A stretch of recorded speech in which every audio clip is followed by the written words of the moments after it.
Friends, welcome to my channel. Hello Priya. இன்னைக்கு வீடியோவில் நம்ம என்ன பார்க்க போகிறோம்னு பார்த்தீங்கன்னா, இங்கே பாருங்கள், சூப்பரான மட்டன் கிரேவி தாங்க. பார்க்கவே எப்படி தகதகன்னு இருக்குது பாருங்கள். இது ரொம்ப சிம்பிளான ரெசிபி தாங்க, ஆனால் டேஸ்ட்டு சூப்பராக இருக்குங்க. இது ஒயிட் ரைஸு, சப்பாத்தி, நான், பரோட்டா எதுக்கு வேணாலும் நீங்கள் சைட் டிஷ்ஷாக வச்சு யூஸ் பண்ணிக்கலாங்க. அவ்வளோ நல்லாயிருக்கும் டேஸ்ட்டு. ஸோ வாங்க எப்படி பண்ணுறதுன்னு பார்த்துடலாம். இப்போ மட்டன் கிரேவி செய்கிறதுக்கு நம்ம ஃபஸ்ட்டு மட்டனை மேரினேட் பண்ணணுங்க. ஒரு 15 மினிட்ஸ் மேரினேட் பண்ணி வச்சோன்னா தான் மட்டனுக்குள்ளே நல்லா அந்த மசாலா ஐட்டம்ஸ்லாம் இறங்கும். அதுக்கு இது மாதிரி நான் ஒரு கப்பு தயிர் ஃபஸ்ட்டு ஆட் பண்ணிக்கிறேங்க. நல்ல திக்கான தயிராக இருக்கணும். காஷ்மீரி சில்லி பவுடர் ஒரு 1.5 ஸ்பூன் போடுறேங்க. இது அவ்வளோவா காரம் இருக்காது, பட் கலர் நல்லா கொடுக்கும். எந்த ஸ்பூனில் மிளகாத்தூள் போட்டோமோ அதே ஸ்பூனில் 2 ஸ்பூன் தனியாத்தூள், ஜீரகத்தூள் ஒரு 1/2 ஸ்பூன், மஞ்சத்தூள் ஒரு 1/4 ஸ்பூன், இஞ்சி பூண்டு பேஸ்ட் ஒரு 1/2 ஸ்பூனுங்க. இப்போ இது எல்லாத்தையும் மட்டனில் அமுக்கி நல்லா நம்ம ஊற வச்சிடலாங்க. இப்போ லைட்டாக சால்ட் ஆட் பண்ணிக்கலாம். நம்ம இந்த மட்டனுக்கு தேவையான சால்ட் மட்டும் ஆட் பண்ணிக்கலாங்க. நம்ம கிரேவிக்கு பொறுமையாக போட்டுக்கலாம். இது மாதிரி நல்லா அமுக்கி பிசைஞ்சு ஒரு 15 மினிட்ஸ் நல்லா ஊற வச்சிடலாங்க. மட்டனில் தண்ணி இல்லாமல் இருக்கணுங்க. அப்போ தான் வந்து இந்த மசாலா ஐட்டம்ஸ் எல்லாமே நல்லா உள்ளே இறங்கும். இன்றைக்கி நான் ஒரு 1/2 கிலோ மட்டன் எடுத்திருக்கேங்க. ஸோ அவ்வளோதாங்க. இப்போ நம்ம பிசைஞ்சது ஒரு 15 மினிட்ஸ் ஊற வச்சுட்டு அதுக்கப்புறம் நம்ம கிரேவி பண்ண ஆரம்பிச்சிடலாங்க.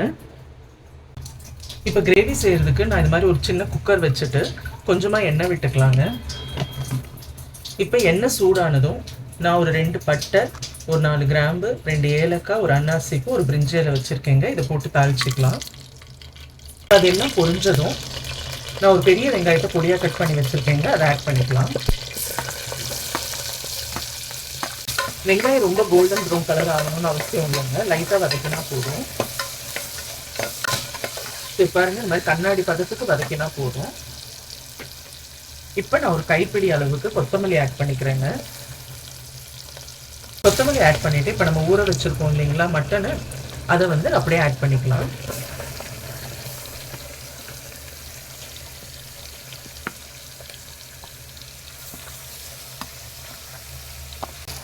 இப்போ மட்டனை ஆட் பண்ணிவிட்டு நம்ம தண்ணி எதுவுமே ஆட் பண்ணக்கூடாதுங்க, அப்படியே வதக்கி விடுங்க.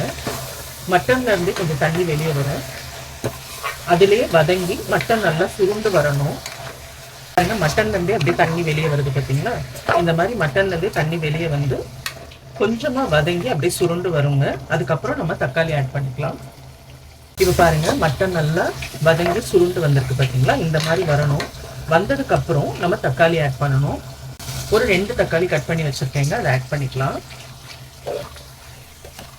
ஏன்னா மட்டனில் இருக்கிற தண்ணி கொஞ்சம் போனதுக்கப்புறம் தான் நம்ம தக்காளி ஆட் பண்ணணுங்க. இப்போ பாருங்கள், தக்காளி வந்து ஓரளவு வதங்கிடுச்சு.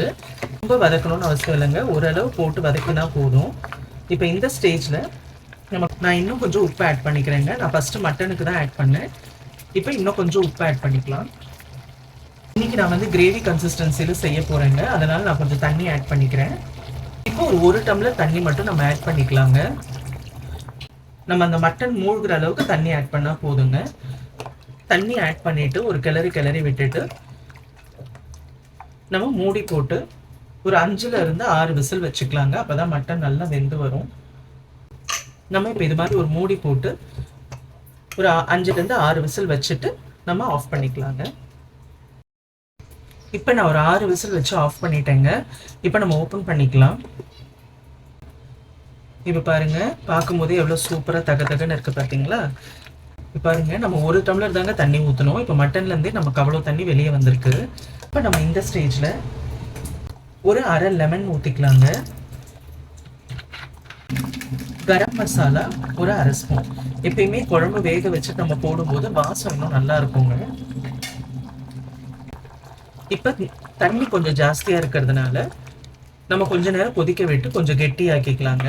உங்களுக்கு ட்ரையாக வேணும்னு நினச்சிங்கன்னா நம்ம ஃபஸ்ட்டு தண்ணி ஊற்றும் போதே நான் 1 டம்ளர் ஊற்றுனேங்க, நீங்கள் ஒரு 1/2 டம்ளர் ஊற்றி வேக வச்சுக்கோங்க. கொஞ்சம் ட்ரையாக இருக்கும்.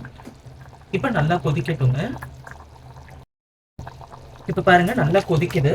இப்போ இந்த ஸ்டேஜில் நான் ஒரு 1/4 ஸ்பூன் பெப்பர் பவுடர் ஆட் பண்ணிக்கிறேங்க. எப்பவுமே பெப்பர் பவுடர் வந்து ரொம்ப நேரம் கொதிக்கக்கூடாதுங்க. கொதிச்சா ஒரு மாதிரி கசந்த மாதிரி இருக்கும். அதனால நம்ம ஆஃப் பண்ணுறதுக்கு ஒரு 2 மினிட்ஸ் முன்னாடி நம்ம ஆட் பண்ணால் போதுங்க. ஸோ பாருங்க, பார்க்கறதுக்கே இப்படி இருக்கு பார்த்தீங்களா? நல்ல கலர்ஃபுல்லாக, டேஸ்ட்டும் சூப்பராக இருக்குங்க. நம்ம ரைஸ்க்கு, ஒயிட் ரைஸ்க்கும் ஊற்றி சாப்பிட்லாம். ஒயிட் ரைஸ்க்கு நம்ம ஊற்றி சாப்பிட்ற மாதிரி தான் இந்த கன்சிஸ்டன்சியில் இருந்தால் ரொம்ப நல்லா இருக்குங்க. கிரேவி கன்சிஸ்டன்சி வேணுன்னா இன்னும் கொஞ்சம் நேரம் நம்ம திக்காக்கிக்கலாம். இது வந்து சப்பாத்தி, நான், பரோட்டா எல்லாத்துக்குமே ஒரு நல்ல, இடியாப்பத்துக்கு கூட ஒரு நல்ல சைட் டிஷ்ஷாக இருக்குங்க.